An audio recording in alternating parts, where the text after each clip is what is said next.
Good morning and welcome back to Football League World TV. This is our second attempt at this show this morning. The first one failed due to Wi-Fi problems, but we are back. My name is Sam Rourke, the Chief Editor of footballleagueworld.co.uk, and I'm joined by Johnny Hunt, big Reading FC fan, this morning to talk about the Royals ahead of the new Sky Bet Championship season. Johnny, how are you getting on this morning, mate? Good, mate. Second time lucky, we hope. Yeah, absolutely. Fingers crossed on this one. We are broadcasting live on Facebook, Twitter and YouTube, so please do get yourself in the comments. Any Royals fans watching this, how are you feeling ahead of the new season? We'd love to get your thoughts. Right, let's head straight into the show. Right, so Johnny, let's rewind then back to last season. It was a tough slog of a campaign for Reading Football Club, a 21st place finish for Paul Ince's side. Had to contend with a minus 6 point deduction combined with various fan protests near the end of the campaign. It wasn't the best campaign given it was Reading's 150th year. Johnny, let's just reflect on last season then. What did you make of it? It wasn't the prettiest, was it?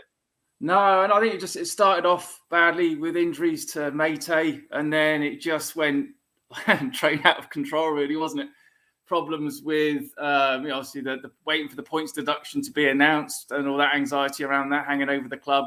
One injury after another, the whole transfer embargo.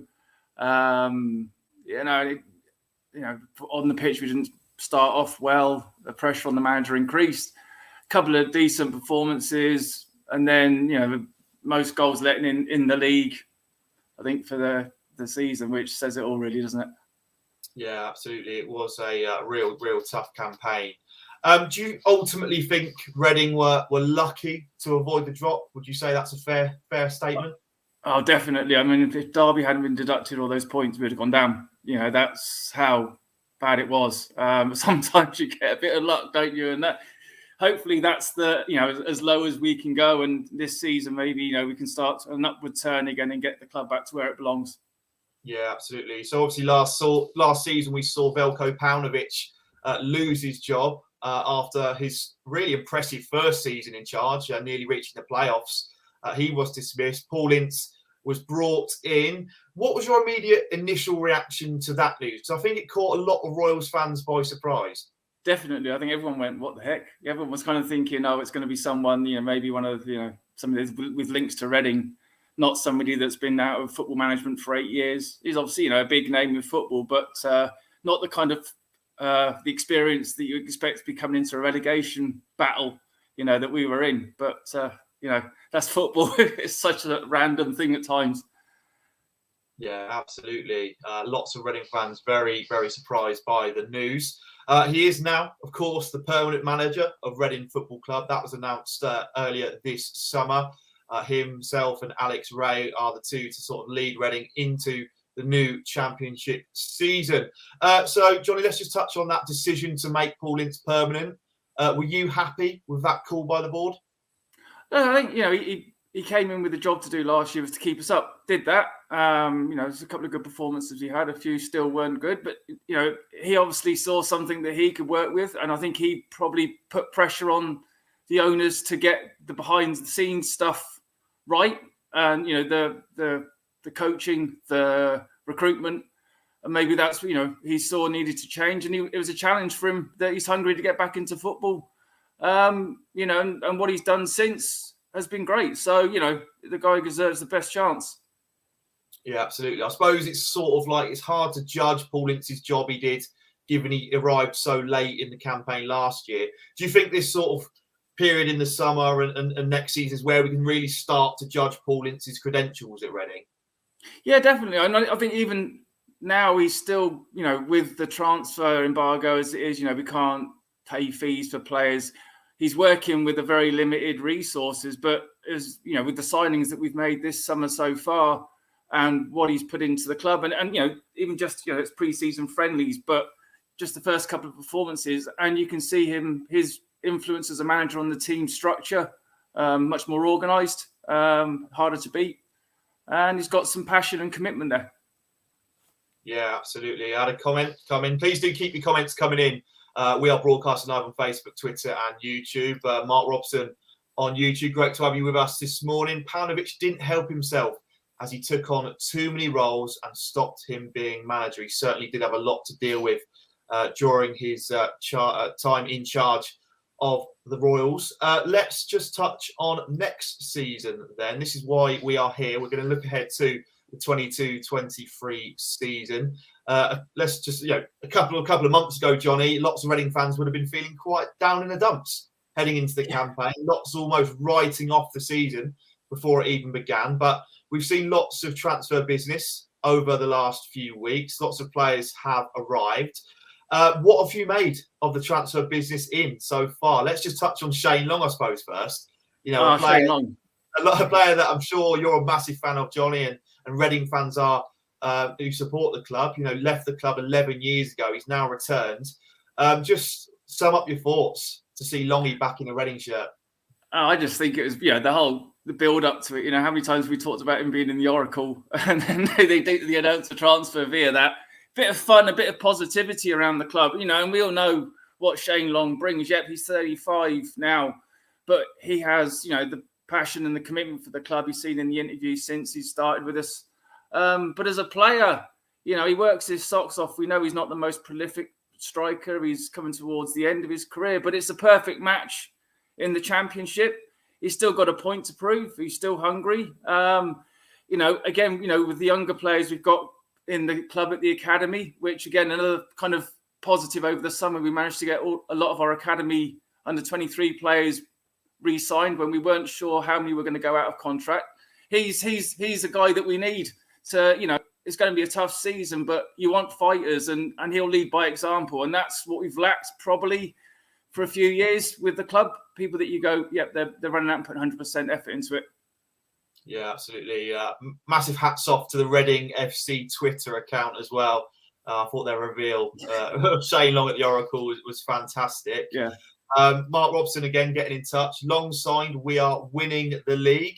Great to see optimism there from Mark. Let's just touch then, before we touch on some of the more new signings, let's just touch on Mark Bowen's return to the club. He's now head of football operations at Reading. Obviously, he was previously a technical consultant and then manager of the team. He seems to have steadied the ship at boardroom level. There was a lot of unrest with Reading fans. They weren't sure where the direction of the club was going. They weren't sure who was making decisions. Lots of talk of Kia Jarabchian's involvement as well. But it seems like Mark Bowen's come in and really sort of provided a link between the board and the club. Would you sort of agree with that? Yeah, he's gone back to what he was doing well, I think, when he was in the role previously. He got something like Josh Laurent in, who obviously proved to be a great signing for us. But yeah, he's that link that we, the fans, supporters trust, all the fan sites, all the different people have been asking for that communication, and it hasn't been happening. When things aren't going well as a club, silence makes it worse. All people want to know is, you're obviously not going to tell us everything that goes on in the boardroom, but you just want some clear direction, some conversation around, this is what's happening. Mark coming back in, he's brought in the guy from Tottenham as the head of recruitment. That's another big role that we've been lacking. And as Mark was saying there about Paunovic, for all his faults as a manager, you could see what he was trying to do. He was doing everything off the pitch as well as trying to coach the team. If he was left to just coach the team and these people were in position before then, he might have had a better chance. But that's the past. Like you say, we're looking forward. And, now we've got that structure. Long term, this season is a different story, but we're getting back to having a proper identity as a club, as in, let's look at what we're bringing in academy-wise. Yet we know there's an issue with the status of the academy at the minute. But, they're working to get that back to where it was. It's just a shame that it's got to this point, but onwards and upwards. Yeah, certainly lots more optimism amongst the Reading fan base at the moment. I think ever since Mark Bowen's returned to the club, there has been that sort of identity and clear direction as to where Reading are going. Any Reading fans in the comments, we want to hear from you. What do you make of Mark Bowen's return? Do you think that's a shrewd acquisition for the Royals? Right, let's touch on some more transfers next.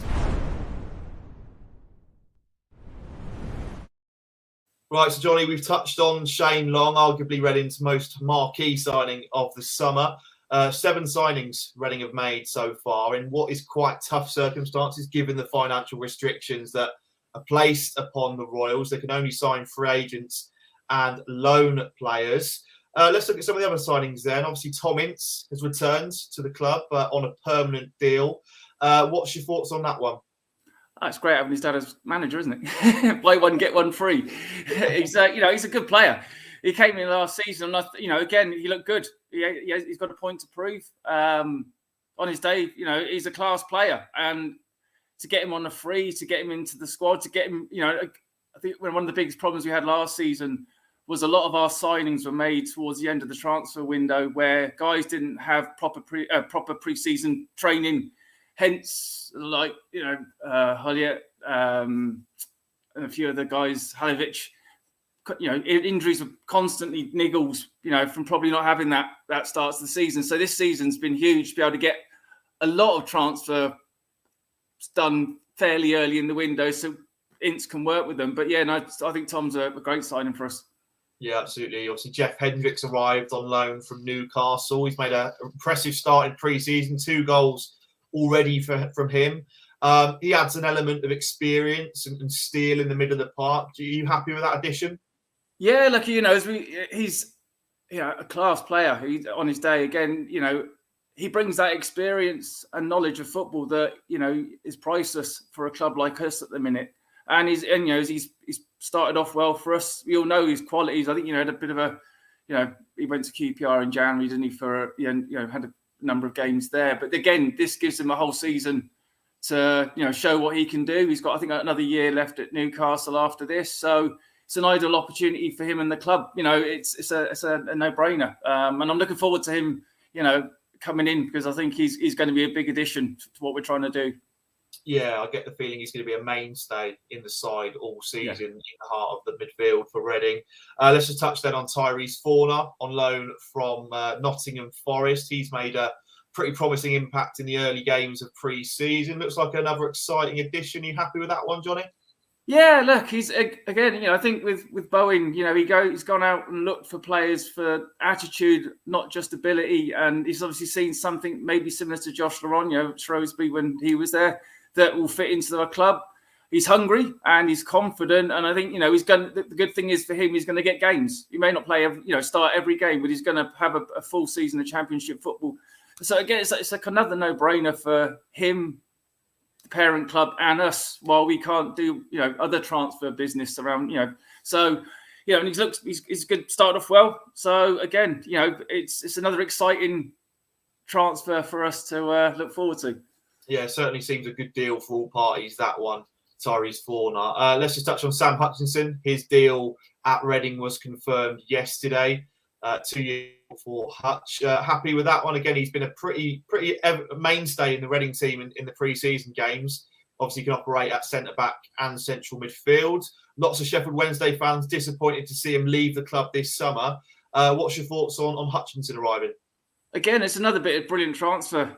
We've in a difficult window. You get a guy like that, and obviously, Wednesday fans still rate very highly.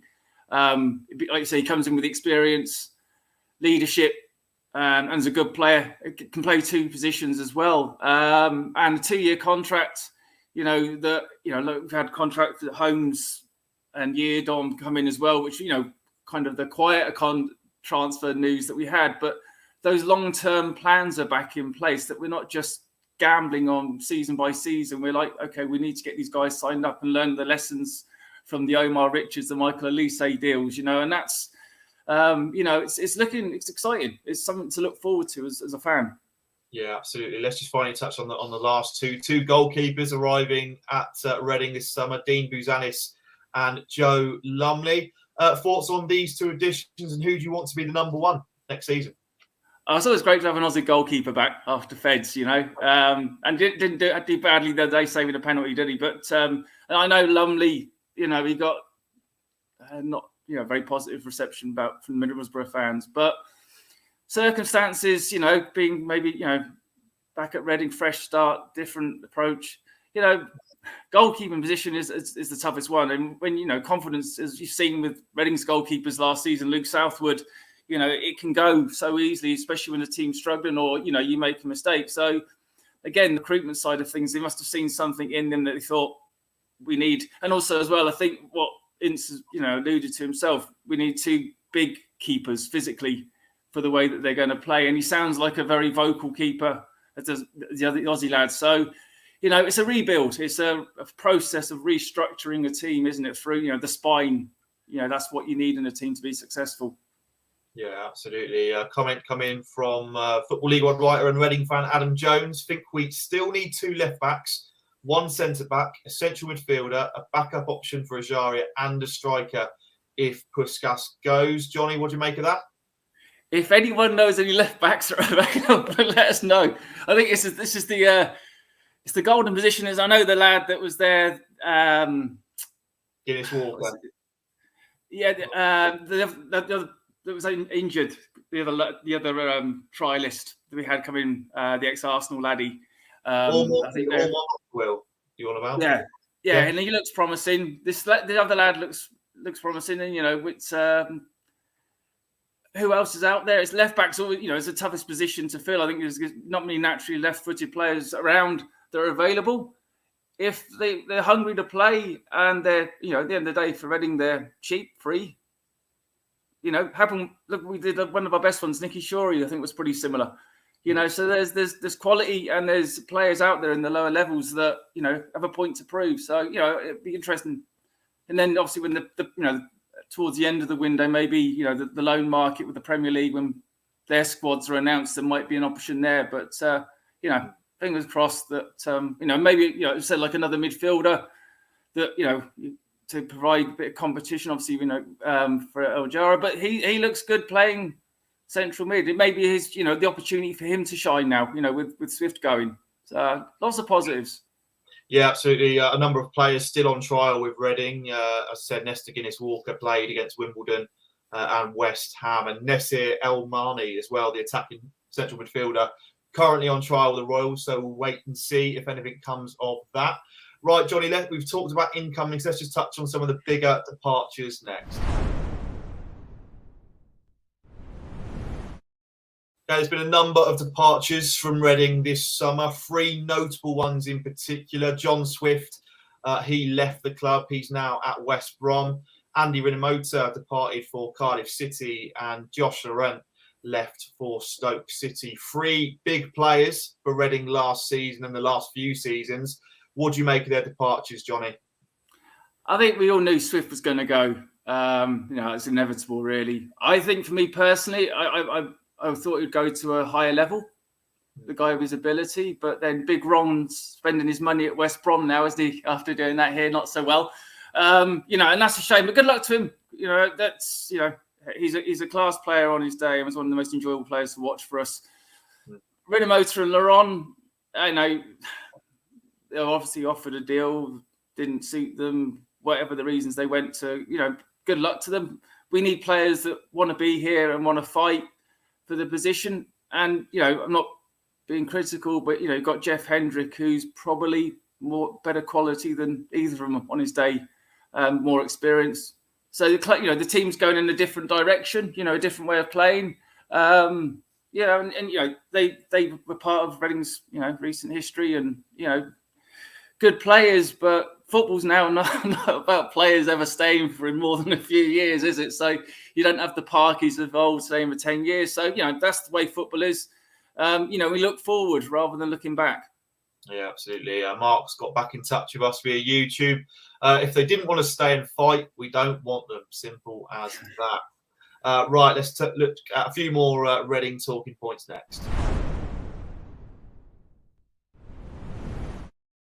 So the summer transfer window is still open. It will remain open until September the 1st. There's still plenty of time for business to be done, both in and out. Lucas Zhao is a player that attracted interest earlier on in the summer from a couple of clubs. That's gone relatively quiet now. Mark Bowen has suggested that he will be sticking around next season. Johnny, is Lucas Zhao someone Reading need to keep hold of? Is he someone you could see staying at the club? Like, playing wise, we need him. Like, obviously, again, the transfer issue we have at the minute, who are you going to be able to get in free that's better than him for what we have? If we sell him, the only reason we could sell him would be to lower the wage bill to fit in with the business plan of the TL. We can't spend the money we're going to get for him. So, the best option for me is that he stays another season, gives his all. Maybe there's a way that he could stay longer if he wants to. But like for us at the minute, I think it's all about this season, doing what we can to make sure we stay up with an eye to the future. Then hopefully, with restrictions being lifted, that then we can, start moving forward as a club. But this year we need to keep the best players, and as we all know, on his day he's absolutely class. And there's good players around him. Like Yaki Mate coming back is like almost like a new signing for us. Is what he's proven in the pre-season games. So we've got a lot of creative threats, even though we've lost Swifty. We still have opportunities there to score plenty. Yeah, absolutely. You touched on pre-season there. Let's just briefly talk about the pre-season running we've had so far. Some people look into pre-season friendlies a lot, some don't. Obviously, we played Benfica, lost to them, beat Maidenhead 4-0, drew 1-1 with West Ham, and then produced a solid performance against Wimbledon on Tuesday night, winning 2-0. What have you made of pre-season so far? It's all gone pretty well so far, hasn't it, from a Reading perspective, I suppose? Yeah, we've had pre-seasons where we've lost every game. We've had pre-seasons where we've won a few, but I think what you can do. I watched the West Ham game there online, and you can see what Ince has done with the team. He's changed the shape. It's very organised. There's a very players interchanging with each other. You've got guys like Hendrick, very experienced players in central mid, and obviously Shane Long coming in to boost that up front. It's as positive as we can be, isn't it? To the next game, and that that's what it is. It's a stepping stone to get the fitness up, But it's great that, as I said earlier, a lot of the these signings now, the 7 signings that we've had, are coming in early enough to get that fitness and to get used to playing in the team before we get into the league season.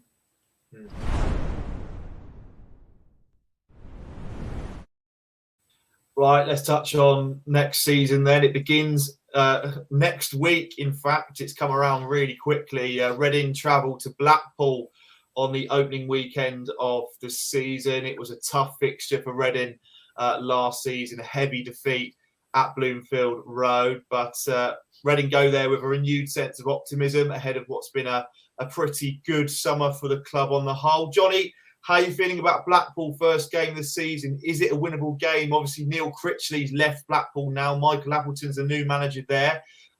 Is it a winnable game for the Royals away up in Blackpool? Definitely. I think any game's winnable. With the squad that we've got at the minute, if people are fit, then you've got a very strong starting 11. Hopefully there'll be a few more additions that will be, add the depth to that. But I think most Reading fans that live in England are, wait, it's a day out in Blackpool in the summer. That was like the first thought, isn't it? Like, oh hey, weekend away, everyone's booking it straight away. But it's a chance. So I remember, back in when we got promoted back in 2002, wasn't it? Blackpool away, first game of the season, we won 2-0 away up there. 2-0 away to start this season, we'll get people going, and that that positive start to the season. Why not? I think a majority of fans now are starting to be more positive about what's going on at the club because they can see what's happening. We can see the changes behind the scenes. We can see the changes on the pitch. And people will buy into it if we start off well. Yeah, any Reading fans watching this live show, get yourself in the comments. Send us your score predictions for Blackpool away next Saturday. Do you think the Royals can secure an early 3 points in the season? Right, Johnny, we're going to wrap up this Reading FC fan show right now. We're going to look and get your prediction for the new season. Now, if you look at the bookmakers and their odds, most of them are suggesting that Reading will be relegated. We're among the heavy favourites for the drop to League One. But Johnny, what's your thoughts then on your prediction for the new season? Can Reading avoid another relegation battle?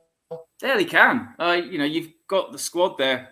We've had some good additions to the squad. Okay, we've lost a few, but why not? It's looking ahead to, with the team that we have currently, there's no reason why they can't push up the table. Why not? You cannot predict the championship, can you? It's one of those hardest leagues. I think the biggest thing for Reading, which has been major problems, is the injury list that we've had. As I said, about people having proper pre-seasons to get fully fit. If we can start off well, and keep relatively injury-free, it's going to be relying on some of the younger players that we haven't talked about, so far, like Aziz coming in, and Clark that played a few games last season, Tetek. Can they come in and take their opportunities, because they're certainly going to get them at some stage during the season. But as you know, with the Reading Academy, that they've got some good players coming through. We'll keep doing that. And I will stick my head on the line here, and I'd say top 12 finish. Top 12 finish, very nice. Absolutely. I think we're going to regret that now for the rest of the year, but there we go. Could see some optimism from the Royals fan base. Let us know in the comments where you think Reading will finish next season. Johnny predicting a top half finish for the Berkshire side next season. I just had a few flurry of comments come in as we wrap up the show. Mark Robson expecting a 3-0 win away at Bloomfield Road next Saturday. I'm sure that's a scoreline that many Royals fans would like to see come to fruition.